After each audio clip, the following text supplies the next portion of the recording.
wala po tayong magagawa doon. Kasi tayo po ay nakakontrata. Yun po yung ating dapat maintindihan, na tayong lahat po dito ay wala pong definite, wala pong kasiguraduhan. Kasi at any time po na ang JLT ay malugi, sabihin na ho natin, bukas o mamaya, at sinabi na wala na, halimbawa, hypothetical po yan wala na rin po tayo lahat. Kahit po gustuhin pa natin. Again, in layman's terms, papaliwanag ko po nagpapagawa po ako ng bahay, ako po yung JNT. Ako po ay kukuha ng mga trabahador. Ngayon, meron po akong kakilala na kontraktor. Foreman, ikuha mo ako ng mga trabahador na gagawa sa bahay ko. Di ho ba? So, yung contractor po, nakausap ng may-ari ng bahay, ang kakausap sa mga trabahador. Yung contractor po, yan po yung agency. Sa kahit anong pagkakataon po, sabihin ng magpapagawa, wala na akong pera pampagawa, tigil tayo sa trabaho. Titigil po yung mga yan. At sa panahon po na tumagal po yung gawain, halimbawa, tumagal po ng 5 taon, kahit gano'ng matagal po yung paggawa ng bahay, ang mga construction po, ang mga gumagawa po dun sa bahay na yun o sa building na yun, ay mananatili pong contractual o independent contractor. Ang pinagkaiba lang po natin sa kanila, tayo ay formal, sila po ay informal. Pero ganun pa din po ang suma total nun. Mga contractor pa rin po sila.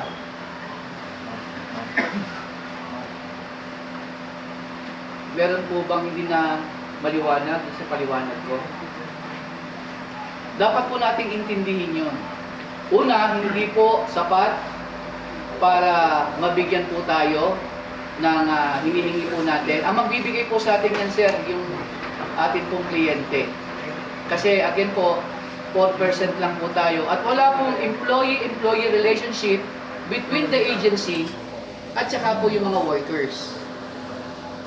Hindi po pwede sabihin ng karpintero dun sa kontraktor, bayaran mo ako kasi 1 taon na ako nagtatrabaho dyan, bigyan mo ako ng SSS, GSIS.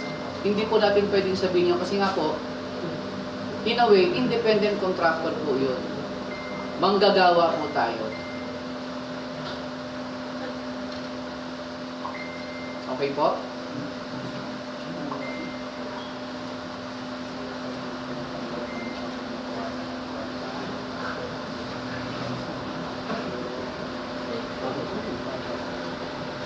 Question ha?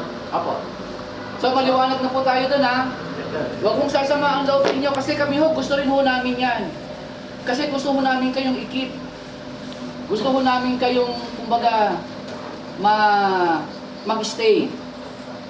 Kasi doon po tumatakbo yung negosyo makapag-provide ng workers sa ating kliyente. So pag kayo umalis lahat, wala hong negosyo ang Asia Now. Ang kliyente po, kukuha lang ng ibang trabahador sa ibang agency at tatakbo po ang negosyo kahit wala po tayong lahat dito. Ganun po yun. Lagi po silang may option na magtanggal, magdagdag ng agency base sa pangangailangan nila. Sige po, sir. So, Skip muna tayo dyan, sir, kasi sabi mo naman, ginagawa niya ng paraan. Opo. Last na meeting namin noong December, ganyan din sinabi sa amin. So, maasa rin naman kami. Next question. Hindi ko po alam yung... sige po, sige sir. Tuloy po. Yung iba kasi, sir, umaaray sa illegal deduction doon. Legal deduction? Yung damayan, illegal fee, yung tax. Isa-isa lang muna po, isa-isa lang muna. Ano po yung unang deduction? Damayan, sir. Damayan. Ganito po yan, sir. Kasi wala raw audit, sir.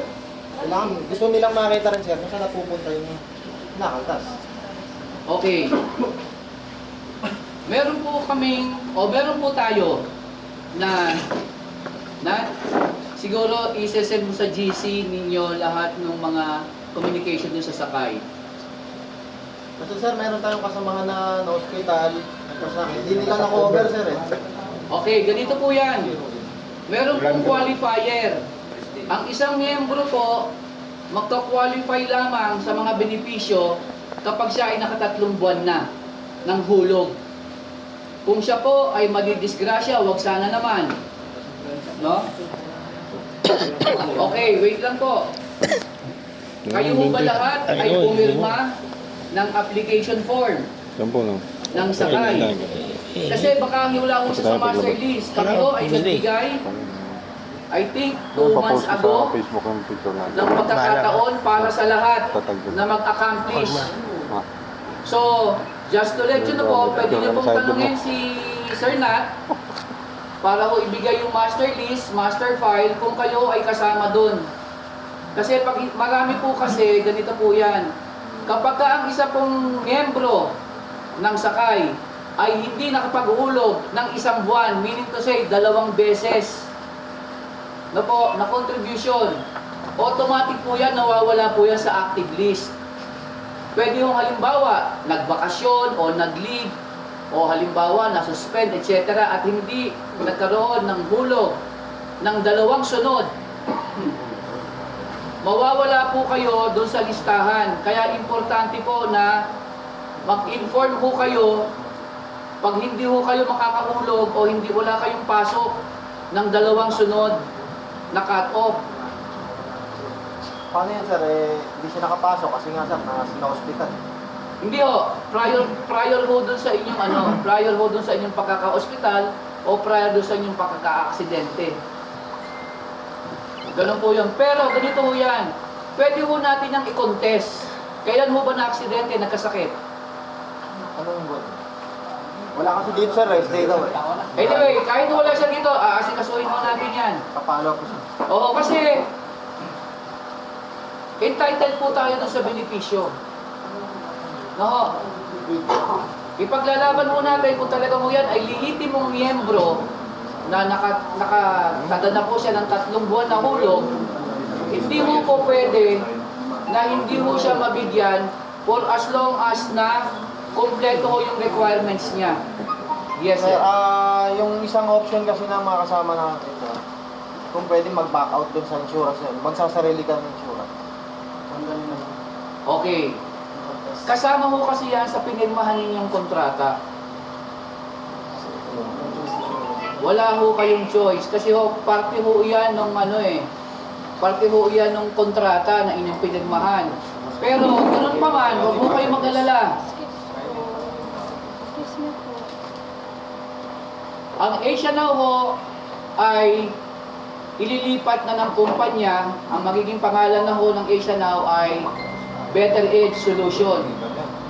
Ang Better Edge Solution po, Sir, ma-interrupt lang ito. Kailan yun magaganap? baka ho next month. Paano yung 13 month namin lahat? Cash ban namin, mga hulog namin. Wala ho kayong 13 month. Inausap kami, inausap kami, sir. Management na pag-usap. Pakisulat mo nga. Okay. Sige, ayusin mo.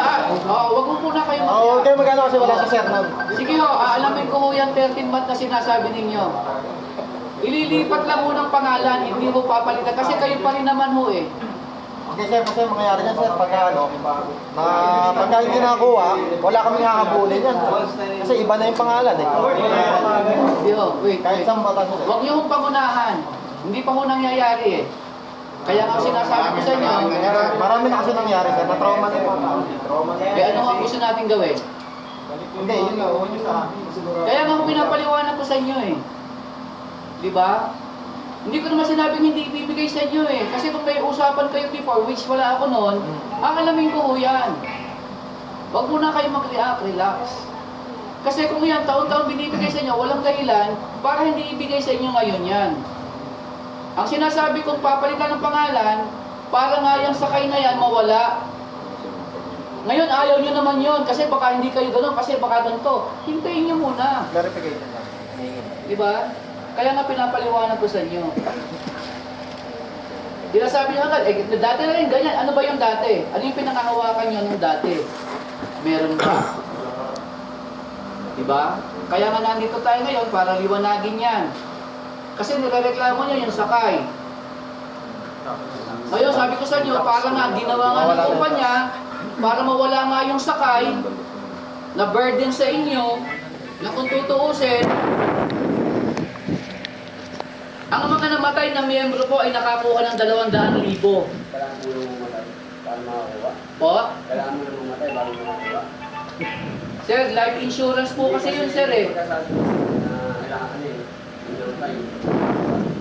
Wala akong sinabing kailangan mamatay, pare. Hindi, ano lang sir, kasi kailangan nila. O sige, ikaw na dito, tagapagsalita nila. Sinabi ko lang sir. Di ba? Wala akong sinabi. May sinabi ba ako mamatay ka para makakuha ka? Wala na akong sinasabing ganun, boss eh. Di ba? Ang mga na-ospital, yan, hindi na namatay yan, pare. Di ba? Makakakuha kayo ng benepisyo for as long as nakompleto ang iyong documentation. Actually, even member of your family, anak mo, nanay mo, tatay mo, makakakuha ng medical. Isang miyembro sa loob ng 1 taon. Kapag ka siya ay nagkaroon ng malubhang karamdaman, na confined, meron yan. Ngayon, kung meron sa inyo yan ngayon, ipa-file natin yan, makaka-avail kayo. No problem dyan. Diba? Yung dinededuct po sa inyo, bilang miyembro, sa dami, siguro mga 10,000 miyembro ng sakay. Kasi hindi lang naman tayo. Asia Now, ang mga miyembro ng sakay. Maximum po ng 50 pesos kada cut-off ang dinededuct sa inyo. Maximum of 100 pesos. Ngayon po, sa dami po ng nag-a-avail, hindi po sapat yung nade-deduct. Okay? Kaya po yung pila ng mga mag-a-avail, Maingay. Ano lang ang pera baka dito? ho June may nakapila pa. Pero again, kung meron ho sa inyo na hindi mo nakatanggap, sabihin nyo na ho ngayon, meron ho ba? Ayun, tayo. Ano pong nangyari sa'yo, sir? Dengue. Kailan ka na dengue, sir? August. Nag-submit ka ba ng report? O, yun po yun eh. Po? Nag-update po ako na Opo, sir, kailangan po ng medical certificate, resibo ng ospital, na ikaw ay nagkasakit. Subukan mo natin, sir. May resibo ka ba ng mga pinagbayaran? Oo, sige. Isulat mo yun. Anong pangalan mo, boss? Okay. So, subukan natin, sir, kasi tapos na po yun eh. So, meron pa ba maliban kay Rolando?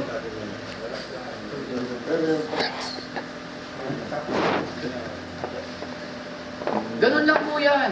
Idaan po natin sa maayos. Lahat po ng concern ninyo gusto mo namin maibigay. Wala hong dahilan. Tulad ng sinabi ko kanina, kailangan mo namin kayo.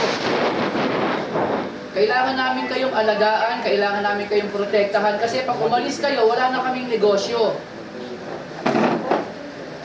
Pag naubos kayo, lumipat kayo sa ibang agency, halimbawa, ang kliyente po, tatawag lang ng ibang agency. O ang Asia Now, 100 driver. Wala na yan simula bukas. Kumuha tayo sa ibang agency, pasok. Wala po tayong magagawa doon. Kasi ho, tayong lahat ay independent contractor. Naiintindihan po natin. Next po, sir. Nasabi mo sa amin, sir, na nilipat na kami, magpapalit tayo ng pangalan. Opo. Para mawala yung sakay. Ay, Isang dahilan lang po yan, sir. Isang dahilan lang po yan. mawala na rin ba dyan, sir, yung tax? Ayan. Kasi Sige sir, po. wala kaming natanggap na 2316. Sir, ang 2316 po ay income tax ng isang empleyado. Iba po ang tax ng independent contractor. Pero may mga kasama ako na sabi sa akin, nag-verify sila. Wala akong nahulog sa kanila. Nahulog po saan? Sa BIR. Sir, ganito po yan. Ang isang independent contractor po ay liable to pay 2% of his commission doon po sa provider. Okay? Lahat po ng independent contractor Actually, hinahanap ko kayo na bago ko umakyat eh. Pero isesend ko sa iyo bukas. Isend mo sa kanilang lahat. At yan mo ay nasa Philippine Taxation Law. Yung 2% po, yun po ay withholding tax. Doon po sa yung parang ho yan mga doktor. Although hindi naman tayo doktor, hinahalimbawa ko lang. Bago po ibigay ang inyong commission, kaya po ang tawag dyan, commission, hindi po sweldo. Kaya po tawag sa nare-receive niyong papel ay commission slip, hindi po yan pay slip. Ang independent contractor po ay obligado na magbayad ng 2% po ng kanyang commission. Yun po yung tinatanggal natin. At yan po ay hindi po napupunta kahit kanino man. Yan po kasi ay binded by the law under Philippine taxation po na lahat po tayong independent contractor ay tatanggalan ng 2%. At hindi po yan yung 2316 na sinasabi natin na income tax. Di ba?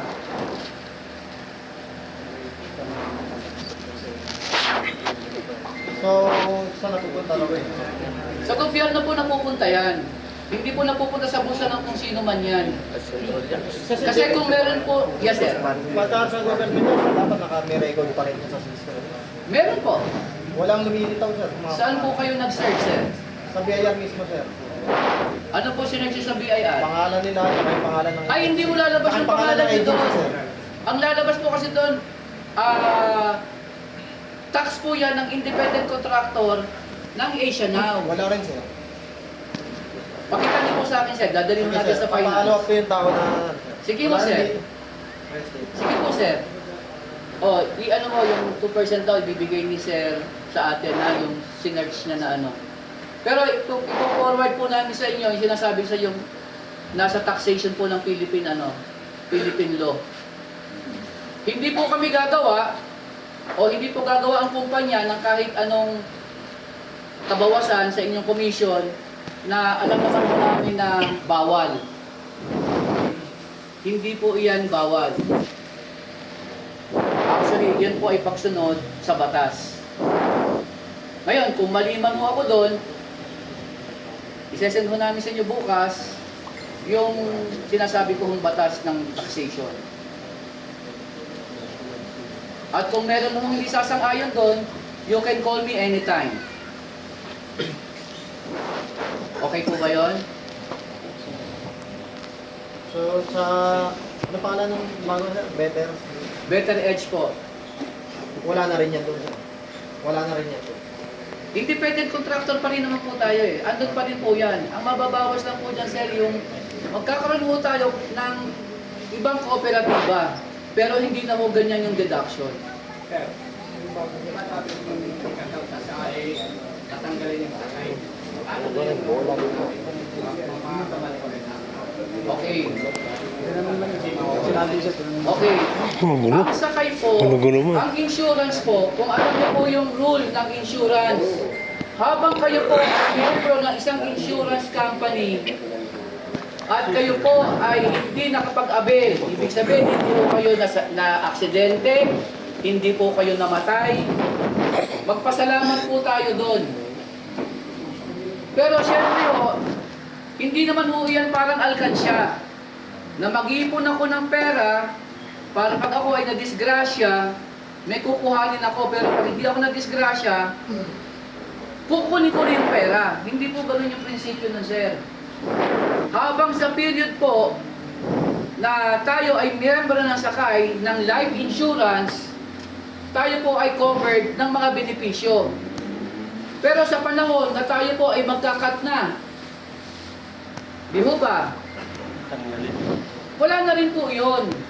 Kasi ganun po yung rule ng insurance. Di ho ba? So, mas mapapalad mo tayo in a way kaysa mo dun sa mga nakapag-avail. Di ho ba? At mapapalad dito tayo ay nagbibigay ng tulong sa mga miyembro na namatayan, nagkasakit, o mismong yung miyembro ang namatay. So, yung 100 piso, Eh, siguro sa inyo malaking kawalan yan, pero wag po kayong mag-alala, hindi po na po sa bulsa ng kung sino man yan. Yan po ay malaking tulong pinansyal doon sa mga, meron po tayong namatay na miyembro. Yung rider, sino yung rider na namatay? Yung na-stroke. Nakakuha po yun, sir. Oo, na-stroke po. Ayun o, sinasabi ko nga, kung meron po sa inyo na... Yes, sir. po 100? Po? 100 po yung kinakaltas. 100. Opo, sir. White sa akin po 150. Ano po nakasulat? Sakay po. Sakay, ano po? Ilan po yung slot ng sakay, sir? Ani, dalawa po. Yung isa po dyan, sir, yan po yung sa insurance. 75 po kasi yan eh, kada payout. Kaya po 150, sir. Okay po ba? Dapat po kasi, Para sa amin. pagdating po sa deduction, sir, pwede po tayo maggawa uli ng panibagong session ng orientation. Thank you, sir. Kung sino ho gusto umattend, magseset ho kami ng panibagong orientation para ho mapag-usapan ho natin uli lahat yan.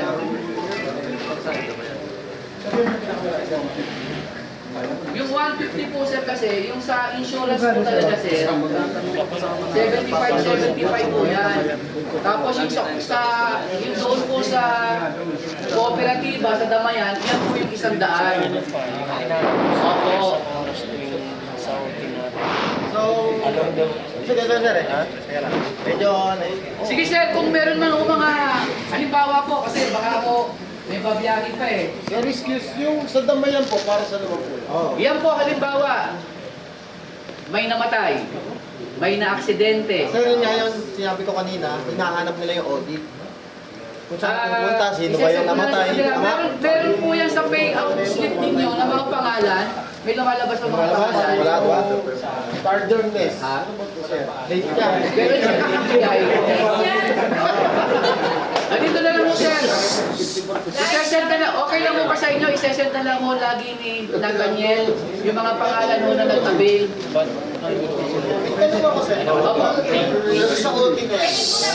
Kasi yung nangyayari, na-concern ko na kay Sir Nat to eh. Opo. Nangyari sa akin, tatanong ako sa kanya, bakit naging kulang ang OT ko? Ah, iba naman wala, OT. Oo. Paano Opo. nangyayari yung gano'n? Na samantalang, double check naman ng agency ang team to, at bakit hindi na ibibigay lahat ng Good overtime? question. Ganito po yan, sir.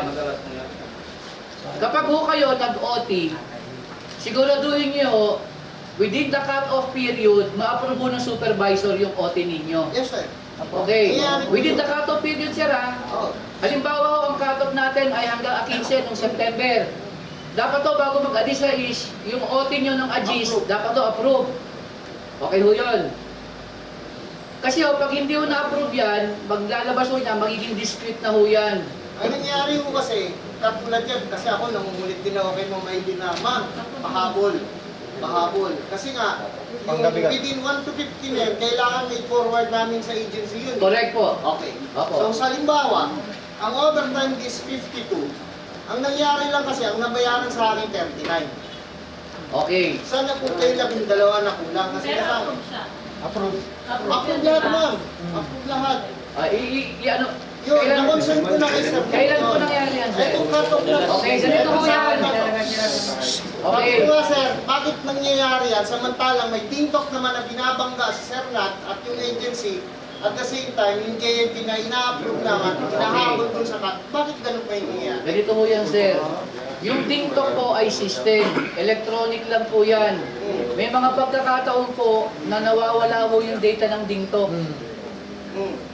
Yun ho isa naging dahilan kung bakit hindi ho mapapasama sa billing ni JNT yan kasi ho incomplete ho yung data. Ang gagawin ho ngayon dyan, i-dispute po yan. Ang sagot sa akin ni Sir Nat, approve naman lahat, Sir. I-ano po ulit natin yan. Kasi ang magbabayad po niyan JNT eh. So i-dispute po natin kung ano po sasabihin ni timekeeper. Yun po ipapaliwanag namin sa inyo. Kasi kami ho, isasabit lang ho namin lahat na ipinasok ninyo. Hindi kaya Kagaya niyo, sir. Okay, Correct sige, po. ganun na lang. Sukatin nyo, credit natin nyo, okay. Consider natin. Pwede yan. Pero ang nangyayari kasi, sir, yung kulang na halimbawa na 12 overtime, yung 12 oras na overtime, pinakaltasan pa rin ng tax, sir. differential to lang ba? Paano mo kinakaltasan? Hindi kaltas, sir. Ano Nakaltasan pa rin yun. Basta 2% mo lang. Eh, Hindi nga niya, po, ulam sir. pa. Salit na isang bagsak na lang ng kaltas, mabawasan pa ulit. So, salit na buo mo makuha yung 12 oras na overtime niya, yung bawal yun na makuha mo, kakaltasan pa ulit yun. Pwede mo makita yung payout commission ninyo. Sige, pakuha mo Oo nga, na sir. lang. Binukod na ng Facebook. Kasi ko na kay Sir Nat yun, sir. Sige ho, sir. Checkin mo natin yan. Okay, sige. Sir, ito para naman sa mga kasama ng training. Nung umpisa kasi sir, may allowance siya na 200 mga 10 meter. Bigla lang nawala eh, walang paliwanag. Ano nangyari sir? 200 po na. Sa mga driver ng 10 meter. Hindi ko alam yung 200 na yan. Nung orientation namin, sir, nung kabaguhan kami noon, bago Biglang nawala na lang yun. Kaya tuloy yung iba, ayaw na Sinabi mo ba sa inyo para sa inyong... Daily rate plus mga ibang driver ng allowance para sa mga Oo. 10-wheeler. Ang tanong ko, pinaliwanag ko ba sa inyo yung sinasabing allowance? Yun nga yun, sir, yung 200 na yun. Opo, para sa daw po yung allowance. Sa driver. Para sa mga 10-wheeler yun, sir. Meron mo kayong... sige, iaalamin ko ho yan ha. Hindi ko alam yung sinasabi yung 200 allowance. Tapos, ito para sa mga 10-wheeler na kasamahan din namin, bigla na lang yun nawala eh. Kaya yung ibang mga 10-wheeler driver Kasi na alis. nalisan. Dahil 600 ba, 645 plus 200 sana. Ngayon ho, totally wala. Wala. Wala na sir. Bigla Wala na, sir. Sige po. Lahat po ng kasagutan, isesend mo dun sa GC, sir ha. Relax lang po, sir. Kasi iaalamin pa ko natin ang ako kasi. Sige, sir. Sige mo sa akin na naman mo para... Sir, pag-reply yung ano namin, di ba? Pag-reply yung pag-message yung sa DC. Ang alin? Ang alin, ang alin? Yun nga yung mag-reply sa mga chat namin, sa mga tanong namin. Kaya, Sino? Kasi ganito yan. Oo. Pag may mga concern kayo, diretso nyo kay Nat, huwag nyo nang padaanin sa GC kasi hindi naman concern ng lahat. Kagaya halimbawa yung kay yung OT niya, di ba? Idiretso mo na sa kanya kasi sa dami ng ano. sir, after yung pagkuha ko yung PC, kasi alam ko yung computation ko eh, expect yung salary ko kung magkano ako. Pero kulang. Sige ho, sir. Sir, pwede mo magsalita, sir? So, ang tinatanong mo, kulang na nga, pag binigay yung pangalawa, kakagasan ulit. Mama, yung kulang ng 12 hours, di ba? Kakaltasan pa ng tax. Sa halip, na una lang sa isang buwan, kaltas ng tax. Pero sir, kung ang total naman po ay total mo sa 2% ang total commission mo, parehas lang po yun, sir. Di ho ba? Kaya nga, Halimbawa ho, dapat makakatisipo kayo ng 100 piso. mas lalo nagkakaroon ng Opo, conflict. pero ganun din po yun, sir. Pag-ibalan ko lang ha, halimbawa makakatanggap ka ng 100 piso. Ang 2% ng 100 piso ay 2 piso. Ang natanggap mo lang ay 50 pesos. Ang 2% ng 50 pesos ay piso. Ngayon, nung binigay uli yung another 50 pesos, kakatasan uli ng piso yun kasi ang total naging commission mo ay 100 at ang 2% ng 100 ay 2 piso. Kasi magkakaroon yan. Doon sa nakakaintindi, okay lang, sir. Opo. Pero syempre, dun sa tao na Opo, sir. Kaya kagaya po ng pinapaliwanag payslip natin, natin. ang dami, sir, ng ano eh. Incentive 1, 2, 3, 4. Hindi po kasi nilalagay sa Oo. payout commission Kaya nga, yung sir. overtime, kaya po lumalabas po doon incentive. Oo. Kasi hindi nga po Dun pwede sa gamitin. mga kasamahan namin na mga ibang driver na hindi ko naman nila lahat na ano, na Paliwanag na lang po, tulog na po sa atin yan lahat. No? Malilito, sir eh. Opo, opo. Salamat sir. Sir, go. Sir, napag-usapan nila, kung magbe-better rates na tayo, yung cash ban daw, balik daw muna, tapos kung magka-cash ban si better rates, mag-uumpisa ulit. Ay, ganito po yan sir. Kasi, Ang mahirap. cash ban po ay hindi cash ban ng insurance. Ano po? Ang cash ban po ay cash ban po yan. Capital share po. Yung share capital po ba sinasabi Hindi sir, nila? yung pera namin sir. May cash ban kami sir. Shared capital po yun, Hindi, sir. sir. Cash bond kami. Cash bond daw nakalagay sa akin. Nakalagay mo ba sa inyong payout commission, cash bond? Wala na, cut-off na sa akin. Wala na, mga bago. Mga bago.